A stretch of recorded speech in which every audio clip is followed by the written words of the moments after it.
Oi, oi, eu sou o Cláudio do canal Diz o Cláudio.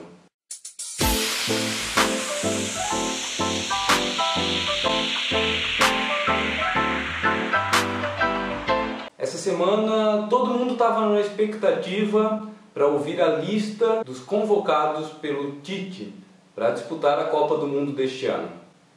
Mas ao falar em divulgação de lista, eu queria lembrar que nós brasileiros deveríamos também estar preocupados e cobrando que fosse divulgada uma outra lista. A lista de pessoas que foram executadas durante a ditadura militar sob a chancela do ex-presidente Ernesto Geisel. Uma notícia foi divulgada essa semana falando de um relatório da CIA que confirmou que foi autorizado pelo ex-presidente Geisel a execução de oposicionistas da época. O relatório da CIA revela que Geisel sabia e autorizou mortes de oposicionistas durante o regime militar. A notícia diz basicamente que os assassinatos de oposicionistas durante o regime militar era de conhecimento e foi autorizado pelo general Ernesto Geisel, presidente entre 1974 e 1979.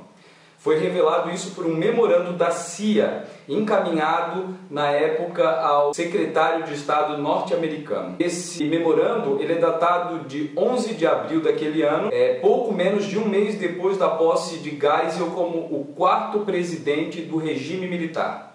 O memorando revela que ele foi informado do assassinato dos oposicionistas e chega a falar em um número referente àquele ano. No memorando consta que foram 104 pessoas executadas por serem contra o que se pregava na ditadura militar. Pois bem, isso vem de encontro que a gente tem ouvido falar muito nos últimos dias. Em debates políticos de ideias, enfim, cada um, claro, tem o direito de pensar como quiser, escolher o candidato que quiser, mas ao mesmo tempo fica se jogando ao vento o tempo todo que deve voltar à ditadura militar, que foi um período maravilhoso para o Brasil e que só era perseguido, torturado ou mesmo assassinado pessoas que mereciam, primeiro, que ninguém merece isso, e segundo, que não é bem a verdade. Será que uma pessoa merece ser torturada, ser executada por discordar de um regime?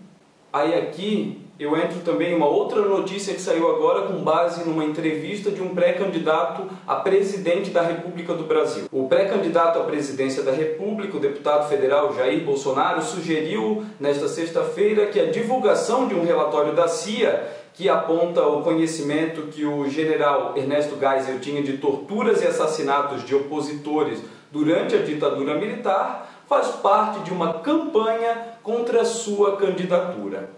Pois é, amigos, a preocupação agora dos Estados Unidos, da CIA, talvez até do FBI, não é mais com relação ao Iraque, Al-Qaeda, é com relação à candidatura do senhor Jair Bolsonaro.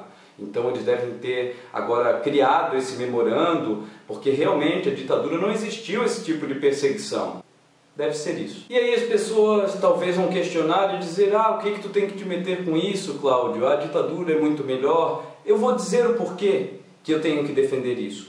Porque, não sei se todos sabem, mas eu sou jornalista.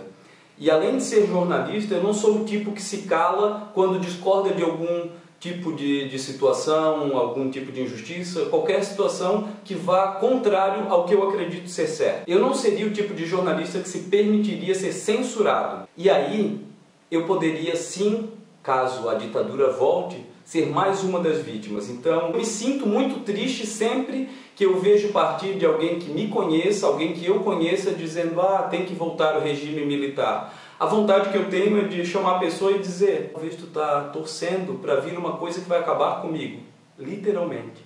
Eu lembro nessa situação, eu vou lembrar do caso do jornalista Vladimir Herzog, lá em 75, na época do Geisel, que foi chamado no doicode para poder prestar esclarecimentos. Ele foi para o depoimento, foi preso e depois foi então divulgado a foto que o Herzog se suicidou na sede do doicode. A foto, o Herzog está enforcado numa janela, numa altura em que ele poderia ficar em pé a qualquer momento. Se enforcou. Depois de um tempo, a verdade veio toda à tona. mas quantos não desapareceram, foram assassinados, até hoje não se sabe, e ficaram por isso, a pessoa fugiu, a pessoa se suicidou e a família até hoje está procurando uma resposta. Talvez foi só mais uma dessas vítimas, talvez na lista dos 104. Nós queremos a lista de quem foi. As pessoas não merecem continuar sendo injustiçadas, apesar de já terem sofrido a injustiça. A família tem o direito de saber quem são essas pessoas que foram vítimas dos anos de chumbo. Ditadura, nunca mais. Já pensou se todo mundo saísse matando todo mundo que é contrário ao que a gente pensa? Então essa foi só mais uma reflexão, um pouco daquilo que eu acredito, essa troca de experiências e ideias que, graças a Deus, com a nossa liberdade de expressão é possível, seja no jornalismo, seja aqui, rede social, YouTube, é possível, temos a liberdade e temos de lutar até o fim por ela. Então, você que gostou, deixa o seu like, se inscreve no canal, compartilha o vídeo.